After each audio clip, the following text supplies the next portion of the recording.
Hey Drone here, this is the Bugs 3 and it might look a little bit differently from yours. I have a Walkera gimbal on it, I have a Hero 4 GoPro, and I also have modified legs on this. Right away, even with this added weight, the drone doesn't seem to be affected by it at all. I do notice a little bit of shaking left to right as far as on the gimbal itself. The gimbal's operating properly, but just getting a little bit of vibration that I don't like. So we're going to take this up and just give it a fly around. Then I'm probably going to bring it down and do a minor adjustment because I have Velcro straps holding, not so much holding, but supporting the gimbal to the body of the Bugs. The Walkera gimbal that houses the GoPro, it slides right onto the Bugs. I've done no modification to the Bugs. It's literally a slide mount. It slides on, clips on, and then if I want to take the entire thing off, I just slide it right out. No issues. But I have Velcro on it just for added support, safe measure, which maybe it's actually not that good because maybe I pulled it too tight and it's adding extra tension, which is causing a little bit of shake left to right. I don't know if you're able to see it in the video. I definitely can see it. It's really not that big of an issue. You can see the gimbal works well. You're not getting the pitching. It's canceled out the pitching. And with this GoPro on it, leaves for epic footage. I'm not really taking this over anything. I'm not really doing a canvas of much of anything. Just kind of flying out here in the field just to see and get a feel how this Bugs 3 will handle this gimbal and the GoPro on it and the larger legs on it, and it seems to be doing it really well. Doesn't seem to have any issues. I'm bringing it close to my face just to observe what's going on as far as the camera goes, and it is. It's just shaking a little bit. There's vibration. There's added vibration that there shouldn't be because the Bugs really doesn't give off much vibration, especially on a stale day like this. There's very little wind. I'm not dealing with much wind. This really is an aggressive flight, besides the fact when I do this, and I kind of torpedo dive bomb towards the ground. But as you were able to see, the arms kind of pitch forward. You didn't get the pitching motion in the video, and the reason being because the gimbal is working properly. And I have a 500 mAh 2S battery on this. It is not centered, as you can see upper left.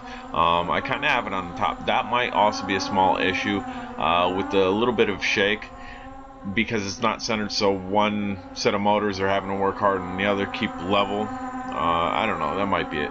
We're definitely going to do a little bit of work on this, but I am going to land this here in a second, and we are going to remove the back Velcro strap because, again, that gimbal will stay on the body without the Velcro straps.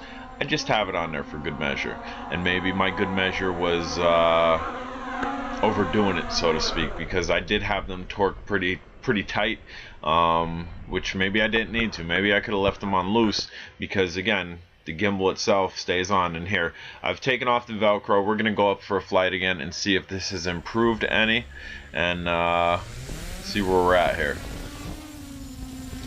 Visually, as I'm looking at it here, I'm not able to see any shake.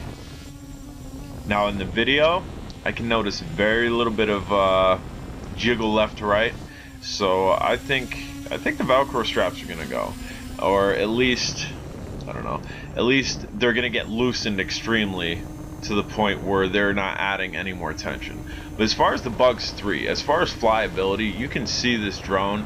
It is a very good drone, and I really like the flyability on this. So it goes up quick, handles weight, and it is a crisp flyer.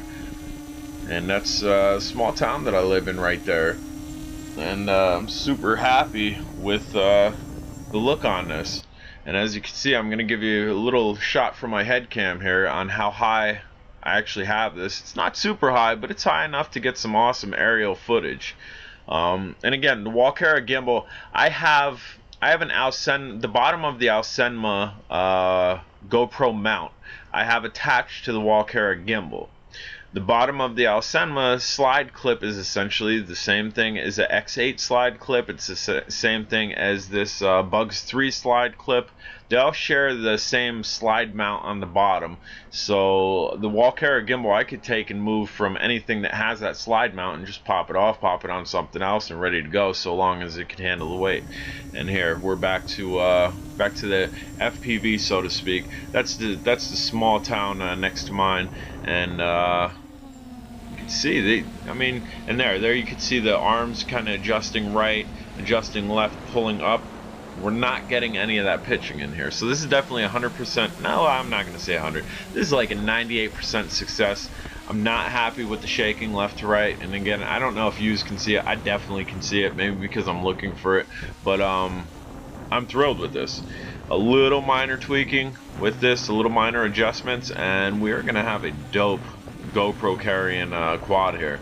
The Alcenma carries, I have the Alcenma Monster. It carries this, but I think it carries the Walkera gimbal with the GoPro. Quite honestly, I think because of how light the Bugs is compared to the Alcenma, this carries it a little bit better. They both fly about the same with it on it. They both get about the same results with the same on it. The Alcenma doesn't get that little shake left to right, and I did have it supported with Velcro straps, and again, you can see me pitching forward, pitching right, but you're not seeing it in the video, you're just seeing it on arms. That's kind of when I'm dive bombing. But so yeah, the Alcenma has a bigger body and maybe has more of anti-vibration dampering because of the larger body, and this one being a smaller body, having Velcro torqued on it might not be the best idea. But all in all, I think this is a better lifter for the Walkera gimbal than the Alcenma if we're doing a comparison. Although the Alcenma carries it just quite nicely too. But again, I think this is a better fit. Really like the way this flight turned out. And again, super simple. It slides on the body, it pulls off. I do have an added 2S 500 mAh battery, which actually is the DM009's battery on top of this powering the gimbal. I could power it off of the Bugs battery, which I may do, which I may try to do, but for now this is my setup. And everything's removable. I've not drilled into the body, I've not altered the body, I've not defaced the body. Everything is removable in about probably like 20 seconds. I could pull all this off and get it back to stock minus the legs. The legs I would just have to unscrew the legs that are on here and put the stock legs back on. But alright guys, I hope you guys enjoyed this. If you have any questions, let me know. Maybe I'll do a visual around this drone and give you a better visual perspective of what I have going on here. That way if you guys want to do it, you can. I do have an Alcenma video that shows exactly how I have this Walkera gimbal set up to the bottom clip to slide onto the body. So you can definitely check that out. If you have any questions, put down in the comments. If you're on Facebook, check out Drone Days. The link will be at the bottom. If you're into grounded RCs, like your RC truggies, your fast RC cars, I run a group. It's my group. It's on Facebook, Grounded RCs. The link for that will be on the bottom too. Have fun, guys, and fly safe. Don't fly recklessly. Try to fly as safe as possible, and get out there and enjoy life. These things are toys essentially, but you start getting into brushless, you need to take a little bit more measures to be careful with it. But alright, take care. I'm J Drone, and if you haven't subscribed, please do, and have a wonderful day.